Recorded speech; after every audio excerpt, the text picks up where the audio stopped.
In the previous part of this video, we talked about the discrete derivative, and now we will start discussing the operation opposite to it, namely the discrete integral.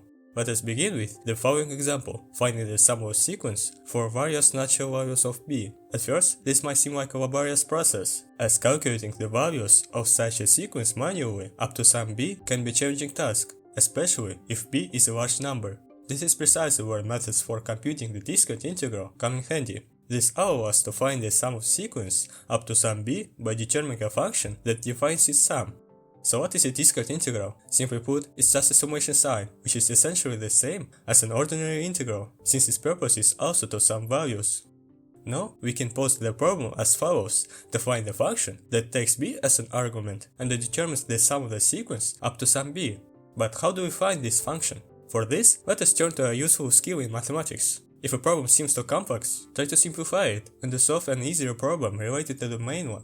So let us simplify our task, and first consider the sum of constant sequence. We know that the sigma sign indicates the summation of the terms of a sequence. In this case, we add the constant b times, and therefore it is evident that the value of the sequence will be b multiplied by the constant. Now, what happens if we add the same constant to our sequence? In other words, we multiply these constants by 2, and it's clear that the sum will be twice the original sum. This in turn tells us that we can factor out a multiplier from the summation sign. Alternatively, we can say that the sum of a sequence of this kind can be decomposed into the sum of two sequences.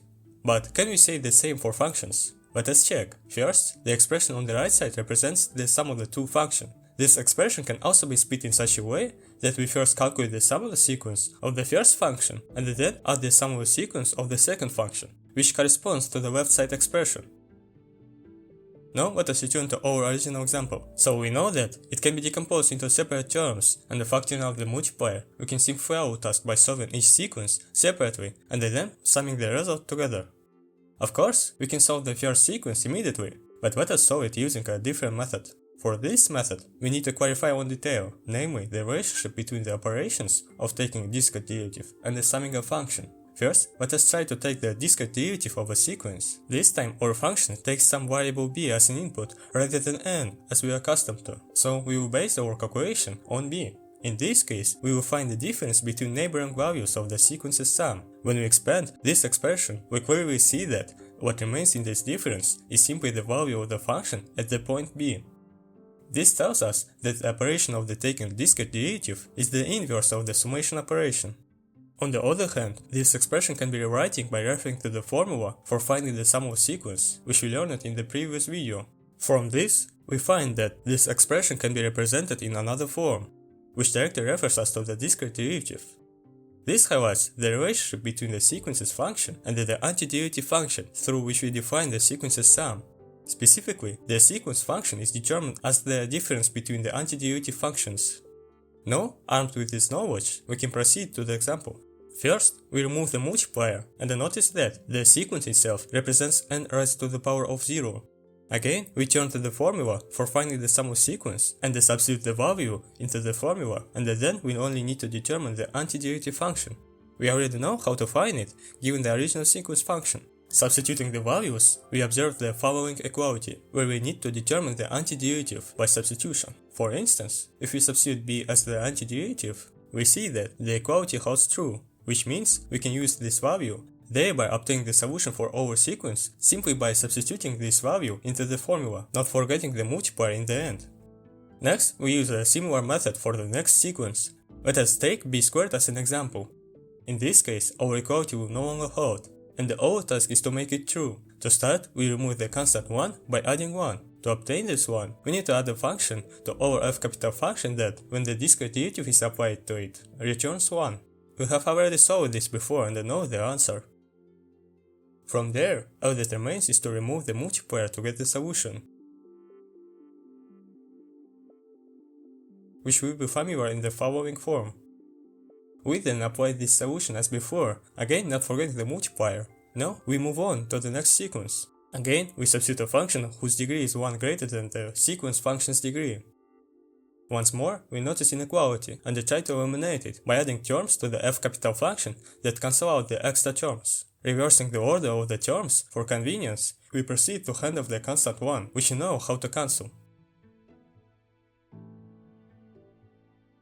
Next is b, which we have also solved before, and we know which function will yield b when taking its discrete derivative. Since we have 3 such b's, we take the multiplier of the 3.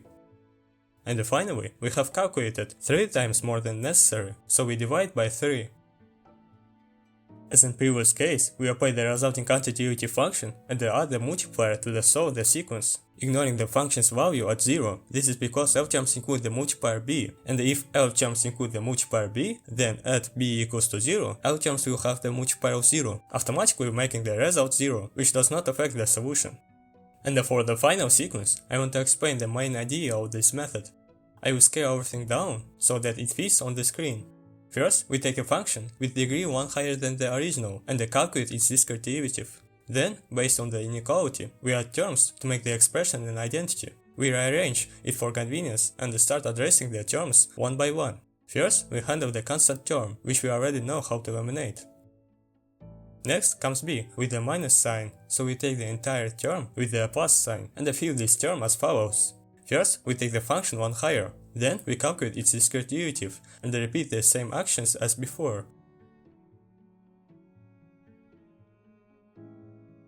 Not forgetting about the multiplier at the end.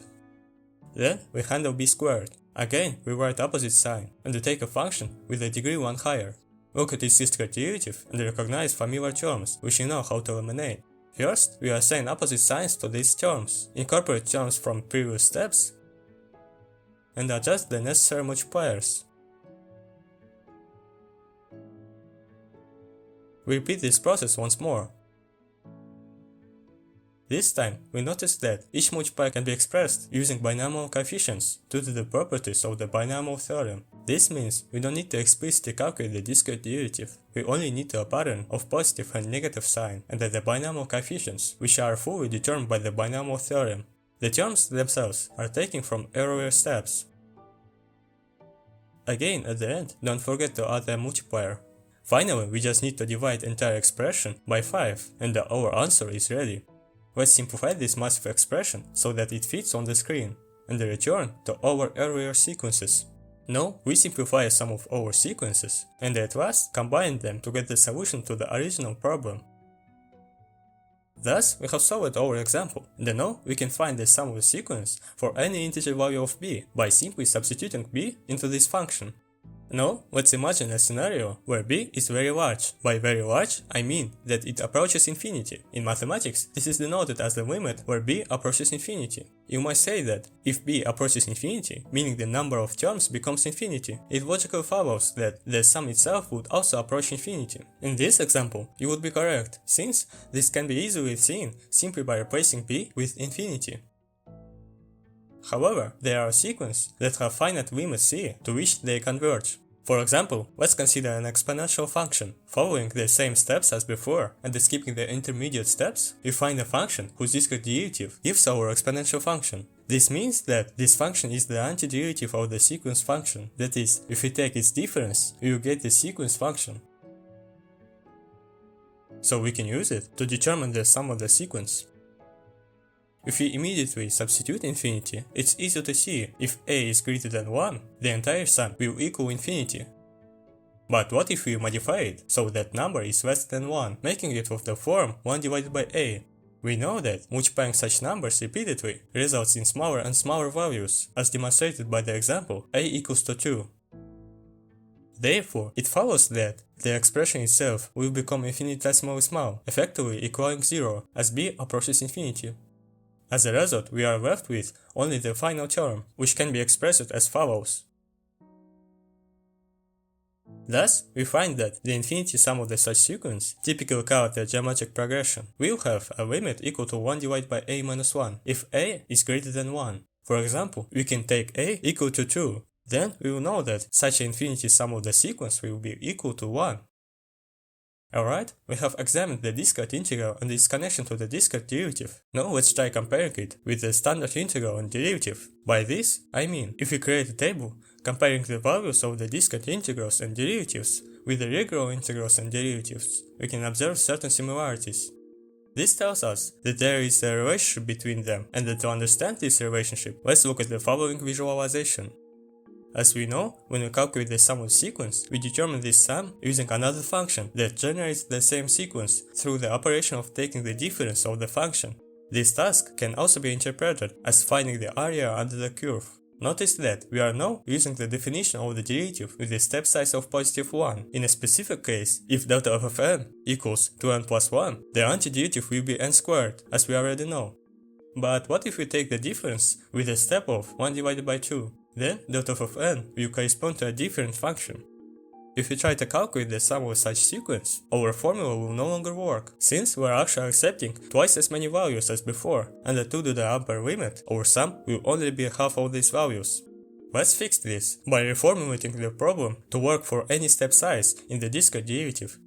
To do so, let's abstract away from specific numbers and rely only on points A and B. Let's divide the segment AB into m plus 1 equal subsegments, on which the rectangles will be positioned.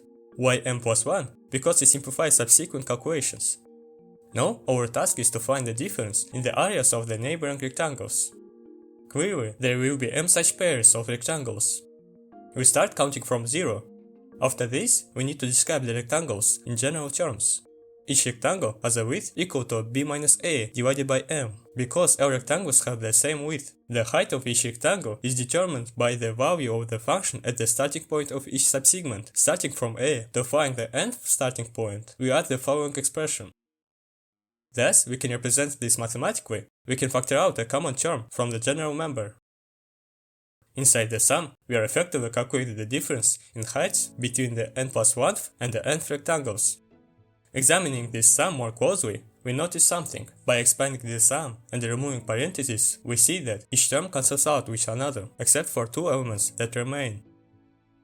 Returning to the original values of these two terms, we observe that the second term represents the height of the first rectangle, located at point A, while the first term goes all the way to the last rectangle located at point B, and represents the height of the last rectangle. Now we know what this sum is equal to, by adding a multiplier at the end.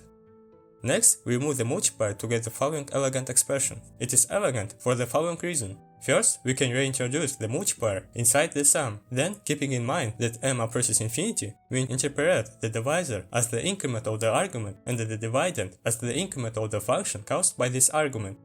We can rewrite this expression as follows. Looking more closely at this expression, we recognize a familiar form, the definition of the Riemann integral. Here, f of psi sub k is the derivative of the antiderivative. This reveals the concept of the definite integral, as this expression, in the limit as m approaches infinity, converges to the derivative of the antiderivative function. Now, let us return to our example.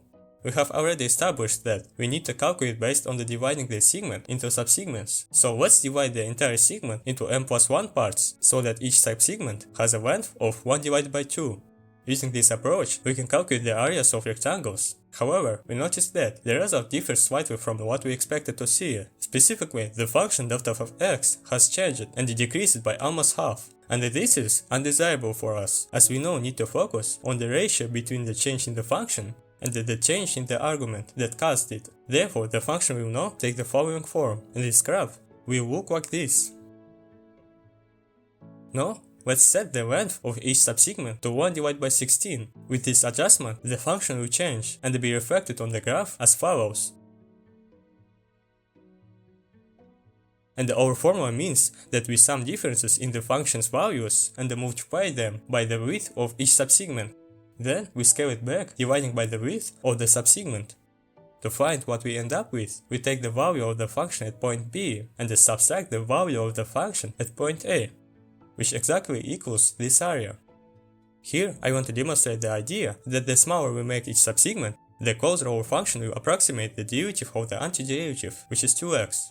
Since, if we divide the segment into an infinitely large number of subsegments, it means that each subsegment will have a width approaching 0. In this case, this term will approach 0, leaving the function equal to 2n. In other words, the core idea is that if we take the difference in the areas of rectangles constructed from the antiderivative function with the step size n, the smaller this step n becomes, the closer it will approximate the derivative if we divide the area difference by this same step n. Ideally, this step n should approach 0.